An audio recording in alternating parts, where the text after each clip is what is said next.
প্রিয় শিক্ষার্থী, আজকে আমাদের ক্লাস হলো পরিমাণগত রসায়নের মোলারিটি থেকে কিভাবে আমরা পিপিএম, পিপিবি এবং রূপান্তর করব সেই নিয়ে একটু আলোচনা। আমরা এর আগে ক্লাসগুলোতে মোলারিটি নিয়ে আলোচনা করেছিলাম। আজকে আমরা একটা অঙ্ক নিয়েছি, তোমরা অঙ্কটির দিকে একটু খেয়াল করো। প্রশ্ন ছিল 10% সোডিয়াম কার্বনেট দ্রবণের শক্তিমাত্রা মোলারিটিতে গণনা করো। আমাদের 10% সালফিউরিক অ্যাসিড দ্রবণের ঘনমাত্রা মোলারিটিতে নির্ণয়, সেটা নিয়ে আমাদের আজকে কাজ ছিল। তোমরা একটু মনোযোগ দাও। দেখো, প্রথমে আসছে 10% সোডিয়াম কার্বনেট দ্রবণের শক্তিমাত্রা মোলারিটিতে গণনা করো এবং পিপিএম এককে প্রকাশ করো, অথবা পিপিবিতে প্রকাশ করো। তাহলে আমরা মোলারিটিতে, পিপিএম এবং পিপিবিতে প্রকাশ করব। প্রথমে একটু খেয়াল করলে দেখো, 10% বলতে কী বোঝায়? 10% সোডিয়াম কার্বনেট বলতে বোঝায় 100 মিলিলিটার দ্রবণে সোডিয়াম কার্বনেট আছে 10 গ্রাম। সেই হিসাবে তাহলে আমাদের মোলারিটি বার করার সূত্র W/SMB/1000। সেই হিসাব করলে দেখা যায় এখানে সোডিয়াম কার্বনেট হলো দ্রব, 100 মিলিলিটার হলো দ্রবণের আয়তন, আর 10 গ্রাম হলো কি দ্রবের ভর। সোডিয়াম কার্বনেট হলো দ্রবের আণবিক ভর, হিসেবে লিখতে পারি আমরা সোডিয়াম কার্বনেটের আণবিক ভর, যেটাকে আমরা আণবিক ভরকে আমরা ক্যাপিটাল M দ্বারা প্রকাশ করব। ক্যাপিটাল M এর মান হচ্ছে 106 গ্রাম পার মোল। আর দ্রব আছে আমরা দেখলাম 10 গ্রাম, যাকে W দিয়ে প্রকাশ করা হয়। হ্যাঁ, আয়তন হলো 100 মিলিলিটার। আমাদের বাইর করতে হবে ঘনমাত্রা। আমরা জানি ঘনমাত্রা S = W/1000/MB, যেটা আসছে W/SMB/1000 থেকে। অথবা আমাদের সূত্র S = W/1000/MB। W হলো দ্রবের ভর, দ্রবের ভর আমরা এখান থেকে নিলাম 10, 1000 সূত্রের আণবিক ভর 106, আর B হলো আয়তন 100 মিলিলিটার। সেই হিসাব করলে আমরা মোলারিটি পাই 0.943 মোলার। এ হলো আমরা মোলার এককে প্রকাশ। যদি এই অঙ্কটি তোমাকে বলে পিপিএম একে প্রকাশ করো, তাহলে আমরা জানি পিপিএম মানে কি? পিপিএম মানে হলো পার্টস পার মিলিয়ন, আর এটার এককটা হলো মিলিগ্রাম পার লিটার। আমরা জানি মোলারের একক হলো মোল পার লিটার। মোলারের একক আমরা কি জানি? মোল পার লিটার, যেটাকে আমি বলছিলাম 0.943, যেটাকে মোলার বলছি, এটাকে বলে আমরা লিখতে পারি মোল পার লিটার। এখন খেয়াল করো, আমাদেরকে এই মোল পার লিটার থেকে রূপান্তর করতে হবে পিপিএমে। তো কীভাবে করবো? তাহলে আমার একটা কাজ, আমার কাছে আছে 0.943 মোল পার লিটার, এটাকে আমরা পিপিএমে নিব। পিপিএমে নেওয়া মানে আমরা মিলিগ্রাম পার লিটারে নিব। তো সূত্র আমরা জানি, আমরা যেভাবে কনভার্ট করব, প্রথমে আমরা মোলারিটি নিয়ে নিলাম, এত মোলার, মোলার পরিবর্তে লিখলাম এত মোল পার লিটার। যাবো কোথায়? পিপিএমে। যাবো কোথায়? মিলিগ্রাম পার লিটারে। সেই হিসাবে 0.943 মোলারের পরিবর্তে লিখলাম মোল পার লিটার। আর মূলকে ডাইরেক্ট তো আর মিলিগ্রামে নেওয়া যায় না, মূলকে আমরা প্রথমে গ্রামে নিব। আমরা জানি যে কোনো পদার্থের পারমাণবিক ভরকে অথবা আণবিক ভরকে যদি তার গ্রামে প্রকাশ করতে হয় মূল থেকে, তাহলে আণবিক ভর বা পারমাণবিক ভর দ্বারা গুণ করতে হয়। তাহলে আমাদের সোডিয়াম কার্বনেটটা অণুর ভর দ্বারা গুণ। তাহলে মূল থেকে গ্রামে নিতে হলে সোডিয়াম কার্বনেটের Na2CO3, সোডিয়াম কার্বনেট আমরা ভর পেয়েছি 106, 106 দিয়ে আমরা গুণ করলাম, মূল চলে গেল আমাদের গ্রামে। এখন গ্রামে নিয়ে গেলাম, আমাদের দরকার মিলিগ্রাম। গ্রাম থেকে মিলিগ্রামে নিতে হলে আবার আমাদেরকে এটা কী করতে হবে? 1000 দ্বারা গুণ করতে হবে। আমরা জানি 1000 মিলিগ্রাম = 1 গ্রাম। তো রূপান্তর করতে আমাদের চলে আসছে 99958 মিলিগ্রাম পার লিটার। আর এই 99958 মিলিগ্রাম পার লিটারকেই আমরা লিখতে পারবো পিপিএম এককে। আর যদি আমাদেরকে পিপিবিতে রূপান্তর করতে বলে, এই একই অঙ্কটাতে পিপিবিতে রূপান্তর করতে বললো, প্রত্যেক বোর্ড পরীক্ষা এরকম একটা আসে 3 নম্বরের জন্য, পিপিএম, পিপিবি মোলারিটিতে প্রকাশ করো। তাহলে আগের মতো আমরা একটু আগে যে নিয়মটা পাইছিলাম সেই অনুসারে আমরা পাইছি ঘনমাত্রা S = 0.943 মোলার।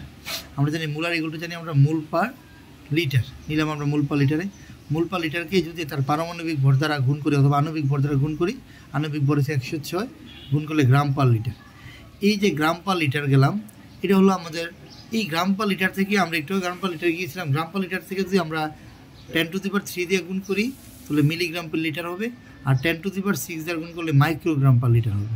আমরা জানি পিপিবি বলতে আমরা বুঝি যে মাইক্রোগ্রাম পার লিটার। তাহলে আমরা কীভাবে সেই মাইক্রোগ্রাম পার লিটারে যাব? তাহলে গ্রামে নিয়ে তাকে যদি আমরা 1000 দিয়ে গুণ করি তাহলে মাইক্রোগ্রামে চলে যাবে।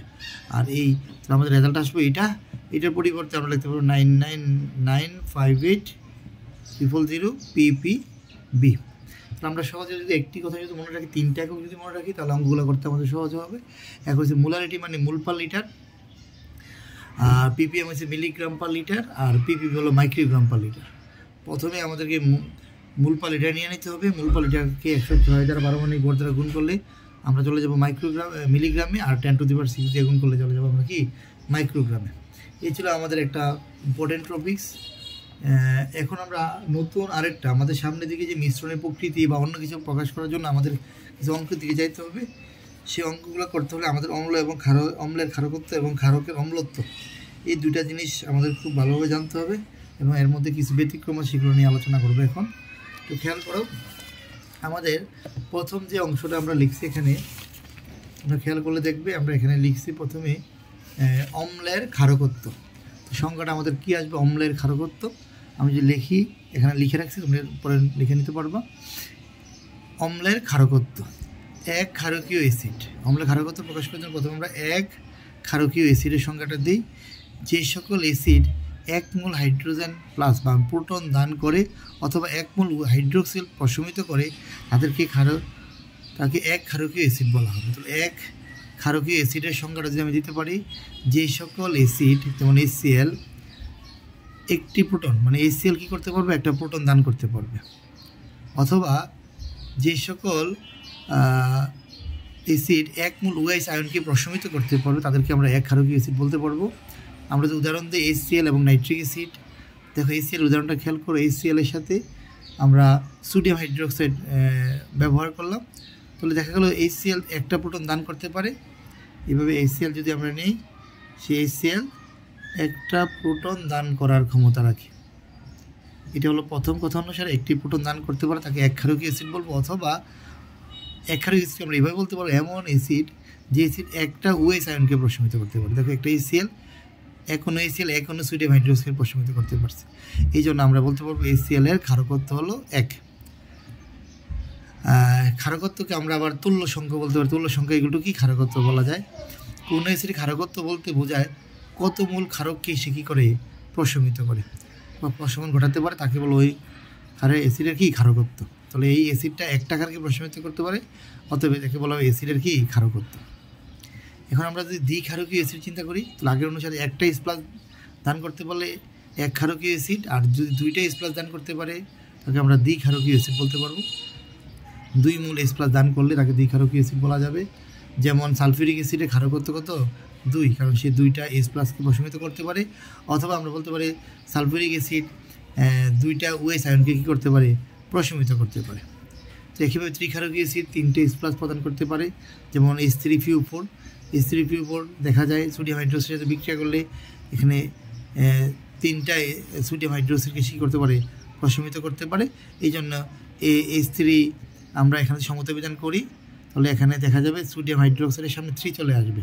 মানে একটা ফসফরিক অ্যাসিড H3PO4 3টা ক্ষারকে প্রশমিত করতে পারে, যেটার মধ্যে একটা OH এরকম 3টা ক্ষারকে প্রশমিত করতে পারে। এই জন্য এই ফসফরিক অ্যাসিডকে বলা হবে ত্রিক্ষারকীয় অ্যাসিড। কিছু এক্সেপশনাল আছে, এগুলো পরীক্ষায় প্রায় আসে, আমরা অনেকে এগুলো নিয়ে ঝামেলা হয়। H3PO3 এবং H3PO2 দেখতে যদি 3টা হাইড্রোজেন থাকে, এখানে 3টা হাইড্রোজেন থাকে, তারপরেও কিন্তু এটা আলাদাভাবে মনে রাখবে। এগুলো গাঠনিক সংকেত দেখলে আমরা পরে দেখাই দিব। গাঠনিক সংকেত থেকে দেখা যায় যে H3PO3 এর ক্ষারকত্ব হলো 2, H3PO2 এর ক্ষারকত্ব হলো 1, যদিও এখানে 3টা হাইড্রোজেন দেখা যায়। এটা এক্সেপশনাল, একটু মনে রাখতে হবে। গাঠনিক সংকেতের সাহায্যে সেটাকে প্রকাশ করা যায়।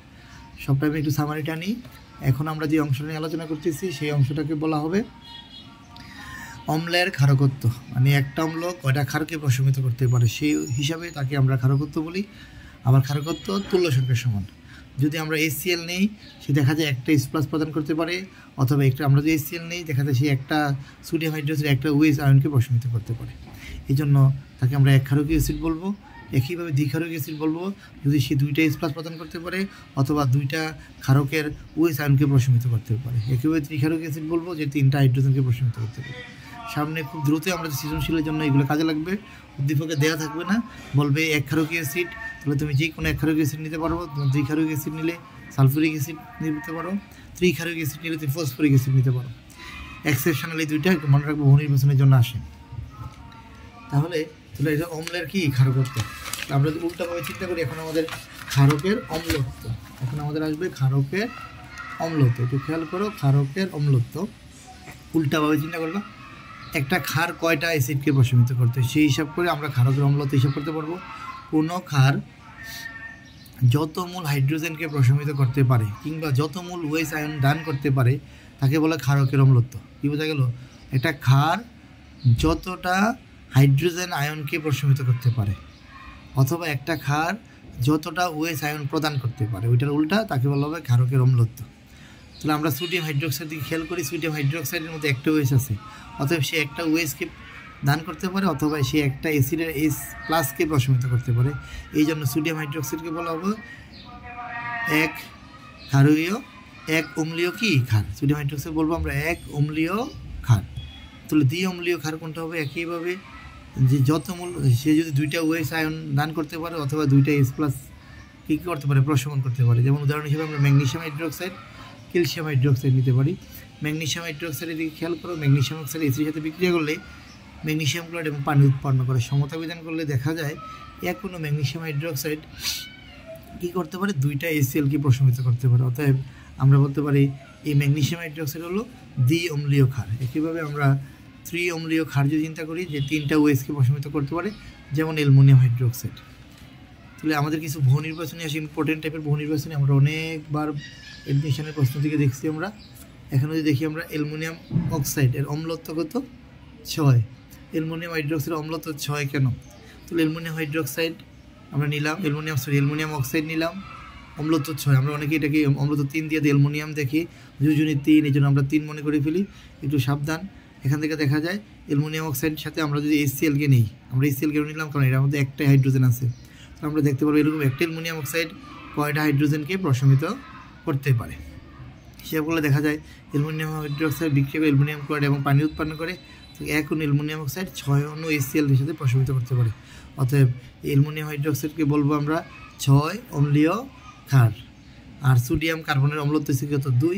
পরীক্ষা আসে সোডিয়াম কার্বনেট HCl-এর সাথে বিক্রিয়া করলে লবণ, পানি এবং কার্বন ডাইঅক্সাইড উৎপন্ন করে। আমরা জানি যদি কোনো জায়গায় কার্বনেট থাকে তাহলে সেখান থেকে কার্বন ডাইঅক্সাইড পাওয়া যায়, সমতা বিধান করলে দেখা যায় 2টা HCl পাওয়া যায়। অতএব আমরা এইভাবে সহজে অম্লের ক্ষারকত্ব, ক্ষারকের অম্লত্ব নিয়ে আলোচনা করতে পারবো। ইনশাআল্লাহ আমরা আগামী ক্লাসে এগুলো ব্যবহার করে কীভাবে আমাদের মিশ্রণের প্রকৃতি নির্ণয় সেই টাইপের দিব।